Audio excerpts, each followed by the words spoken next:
29 de octubre del 2023. Primera lectura del libro del Éxodo. Esto dice el Señor: no maltratarás ni oprimirás al emigrante, pues emigrante fuiste vosotros en tierra de Egipto. No explotarás a viudas ni a huérfanos, los explotan y gritan. Yo escucharé su clamor, se encenderá mi ira y los mataré a espada. Vuestras mujeres quedarán viudas y vuestros hijos huérfanos. Si prestas dinero a alguien de mi pueblo, a un pobre que habita contigo, no serás con él un usurero, cargándole intereses. Si tomas prenda el manto de tu prójimo, se lo devolverás antes de ponerse el sol, porque no tiene otro vestido para cubrir su cuerpo. ¿Y dónde, si no, se va a acostar? Si grita a mí, yo lo escucharé, porque yo soy compasivo. Palabra de Dios. Salmo responsorial. Tú, Señor, eres mi refugio. Yo te amo, Señor, tú eres mi fortaleza, Señor, mi roca, mi alcázar, mi libertador. Tú, Señor, eres mi refugio. Dios mío, peña mía, refugio mío, escudo mío, mi fuerza salvadora, mi baluarte. Invoco al Señor de mi alabanza, y quedo libre de mis enemigos. Tú, Señor, eres mi refugio. Viva el Señor, bendita sea mi roca, sea ensalzado mi Dios y Salvador. Tú diste gran victoria a tu Rey, tuviste misericordia de tu ungido. Tú, Señor, eres mi refugio. Segunda lectura de la primera carta del apóstol San Pablo a los tesalonicenses. Hermanos, sabéis cómo nos comportamos entre vosotros para vuestro bien, y vosotros seguiste nuestro ejemplo y del Señor, acogiendo la palabra en medio de una gran tribulación, con la alegría del Espíritu Santo. Así llegaste a ser un modelo para todos los creyentes de Macedonia y de Acaya.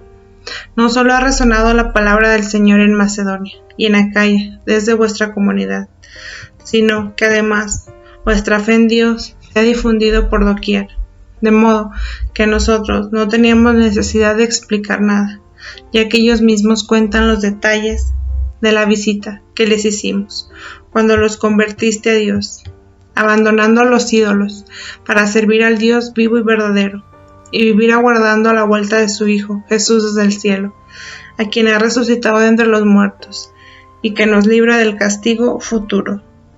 Palabra de Dios. Evangelio, del Santo Evangelio según San Mateo.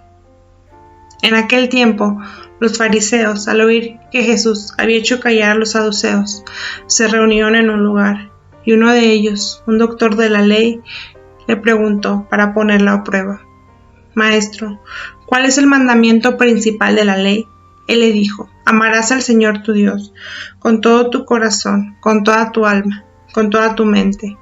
Este es el mandamiento principal y primero. Es semejante a él: amarás a tu prójimo como a ti mismo. En estos dos mandamientos se sostienen toda la ley y los profetas. Palabra del Señor. ¿Cuál es el mandamiento principal? Los enemigos de Jesús vuelven a la carga. Una vez más son los fariseos. Su intención es tratar de obligarlo a pronunciarse, poniéndole una trampa. Ahora lo interrogan sobre una de las cuestiones fundamentales de la enseñanza farisea. ¿Cuál es el mayor de los mandamientos? Los rabinos, especialistas en la ley, habían descubierto 613 mandamientos, de los cuales 365, como los días del año, eran negativos, es decir, acciones que no se debían realizar, y 248 positivos, es decir, acciones que había que cumplir. A las mujeres se les pedía observar solo los preceptos negativos. La respuesta de Jesús debería haberlos encontrado inicialmente de acuerdo. También ellos pensaban que el amor a Dios valía más que todos los demás mandamientos. Pero luego, en la segunda parte de su respuesta, Jesús los pone la espada contra la pared. El segundo mandamiento es semejante al primero. Es el amor al prójimo. Sabemos que estos dos mandamientos ya existían en el Antiguo Testamento. Los sabían los judíos. La novedad introducida por Jesús es haber puesto el mandamiento del amor a Dios en relación directa con la del amor al prójimo. Aunque si estos dos preceptos ya estaban escritos en la ley, nadie los había comparado jamás. Los definió similares.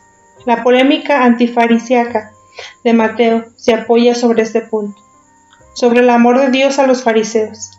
Estaban totalmente de acuerdo con Jesús, pero citando el segundo mandamiento, los acusa de no respetar ni siquiera el amor de Dios.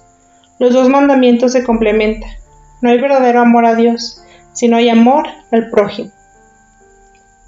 El fariseo no preguntó, ¿cuál es el segundo mandamiento? Le interesa saber solo cuál es el primero. En ese tiempo era una discusión teológica, saber la jerarquía de los mandamientos. Al responderle Jesús, cita dos versículos del Antiguo Testamento. Uno, del libro del Deuteronomio, sobre el amor absoluto, amar a Dios con todo el corazón, con toda el alma y con toda la mente. El otro es tomado del libro de Levítico, y habla sobre la necesidad de amar al prójimo como a uno mismo. Con esta respuesta Jesús dice dos cosas. El amor de Dios y el amor al prójimo van muy unidos, al grado de volverse casi uno solo. Y estos dos mandamientos unidos son el criterio de la lectura, de interpretación de toda la revelación.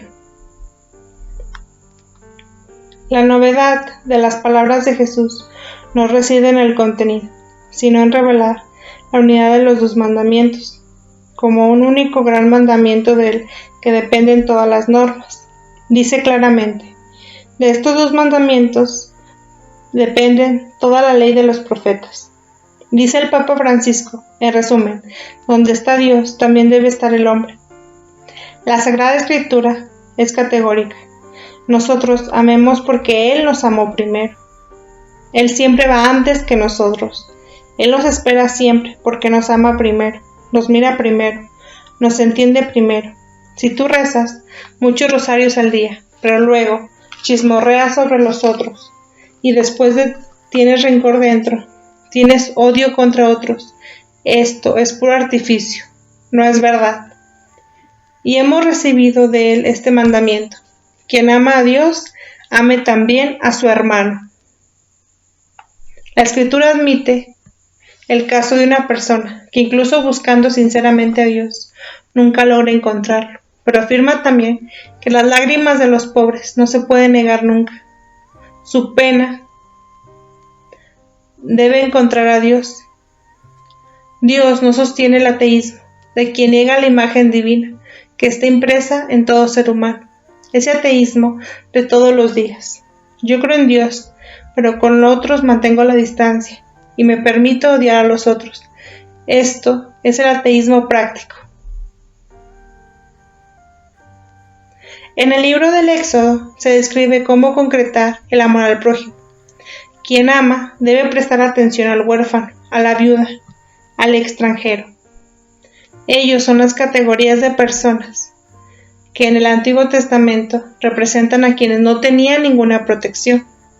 También se debe prestar una atención semejante a quienes se encuentran en dificultades, especialmente económicas.